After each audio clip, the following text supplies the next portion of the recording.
Good evening. Please bear with me. I have a bad cough.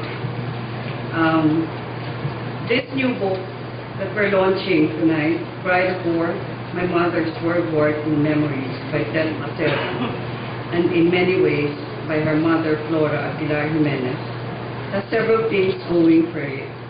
It is not just another women's story, being privileged, because for so long, whether in history or in the arts, in the story of civilizations all over the world, it is the men who figure, who do great deeds, who claim to change the world, and always it is their stories that are told and spread across time and space.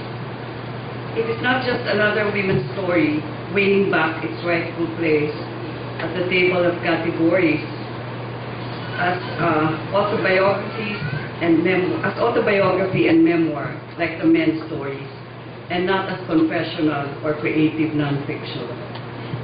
First, it is about a war, which for men is so major an event with far-reaching implications. But here is war told from the perspective of a woman in love. We know what they say about what women remember, always about feelings and intuition, which are ephemeral and therefore have no impact on a nation's history. A young woman in love, waiting for her soldier husband, is as brave with courage to love, to suffer, and to fight. Her account is not of battles and stratagems, but of wars in humanity. Second is it offers us generations, almost 7 decades later, an archive of daily life in peacetime and in war. The vibrancy of Cebu City, its oldest street, which is probably also the oldest in the country, and its daily zarzuelas in its theaters. The 7 wise men of Cebu arguing over cups of coffee, the issues of the day. A foot soldier of Antonio Luna instructed to flee to Mindanao from the Americans ending up in Cebu, and so on. Daily life and historical clues or cues. A daily archive too of love and courtship of the times. How holding hands then was scandalous. How a mother decides as right that her daughter go with her mother-in-law instead of her own family when war explodes and they have to evacuate to the remote towns. This is social history par excellence. Third is the way this is written. Real life, fashioned like a novel. It proves how lines are blurred, how telling the real from the unreal has become difficult because of its thorough literary sensibility and the deep sympathy for the characters, more than just mere straightforward. How easily this could have been a novel. Fourth is the clever structure moving from her mother's own writings and recollections of the 1940s to the 21st century, where mother and daughter, now in their 80s and 60s respectively, interact as they piece together what they could not forget. And because memory can be tricky, how the daughter helps the mother navigate through these rivers of remembrances, even as the remembering was too painful. Fifth and final is to come away in awe of this particular mother-daughter relationship, where and how the ties that bind them from the umbilical cord stretch across the vast time and space. For 3 years after her mother's death, this book that Ted painstakingly worked on seals that bond forever. I hope as readers, we reciprocate this wonderful gesture of Ted and her mother of sharing with us through words their life and loves. By reading this memoir closely and adeptly, we'd find admiration for that which delicately holds all the stories together. On behalf of Anvil Publishing, I congratulate Ted for this book, and thank you for this book.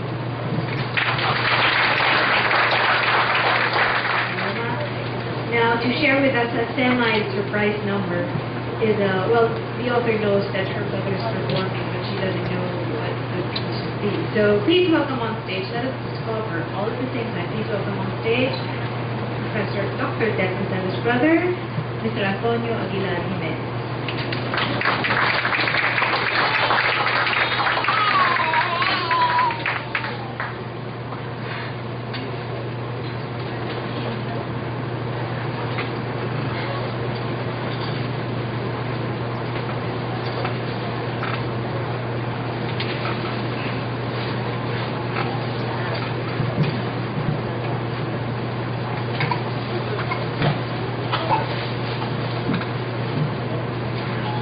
Ngayong gabi sa ating kanan, ako ang tinulog niya Bisaya. Pero kami ako sa Baguio, so I'm cold and partly Europe and partly Bisaya.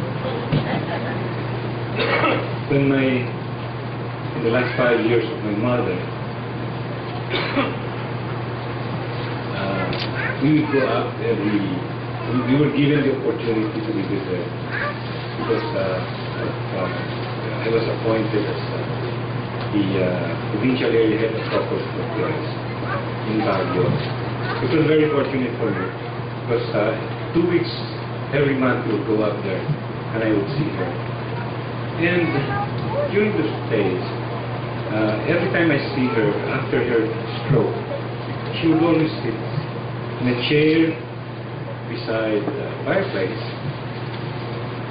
and she would stare just blankly, spending her afternoon in that chair, staring at a television that was not functioning.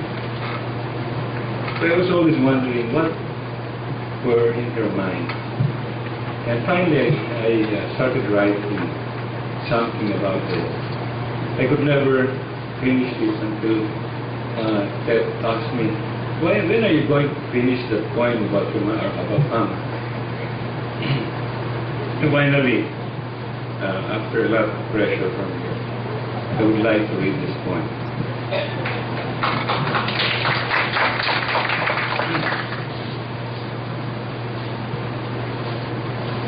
Moments like a river flowing through city afternoons, drowning fields of friendless, neglected old people's dreams, stories, parade of old clouds, steamy dreams of past.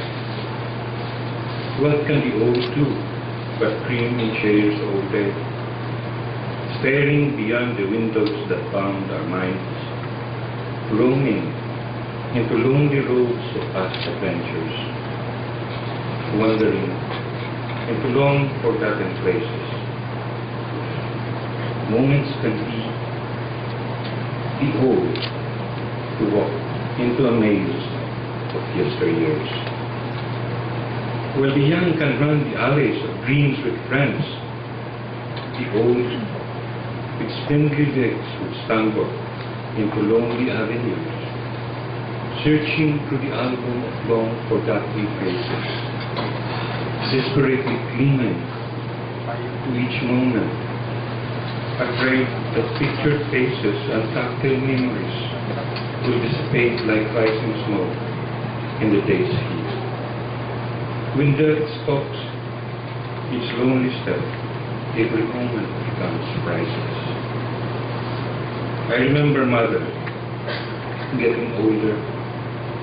Each coming evening, so still sitting on her chair, singing to shrink as her afternoon's dreams drain into evening's fading light, leaving her body frail, fragile, as if dreams of the past was her way of surviving the fleeting moments of each day, the remainder of her life, the reliving of yesteryears.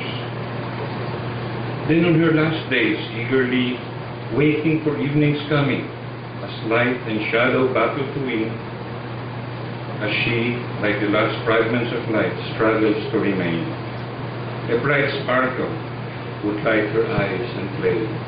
A smile would strain to show her stroke-strained face. What was there that Mother saw, cloaked in the evening scape? Was she getting ready to sail to the tunnel to forever.